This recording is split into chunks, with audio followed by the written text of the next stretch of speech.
أكثر شخص يحب الرسول صلى الله عليه وسلم، أو أكثر شخص يمجد الرسول صلى الله عليه وسلم، أو بالعربي الفصيح أكثر شخص يمدح الرسول صلى الله عليه وسلم، لدرجة أنهم سموه شاعر الرسول حسان بن ثابت. أفضل مدح مر في هذه الكرة الأرضية كلها. وأحسن منك لم ترى قط عيني، وأجمل منك لم تلد النساء، خلقت مبرأ من كل عيب كأنك قد خلقت كما تشاء. يوم مات الرسول صلى الله عليه وسلم حسان بن ثابت قال شيء عظيم: وما فقد الماضون مثل محمد ولا مثله حتى القيامة يفقد.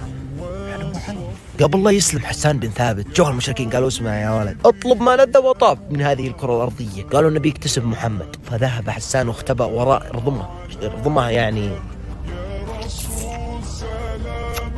وصخرة، اختبأ وراء الصخرة حتى ينتظر الرسول يمر.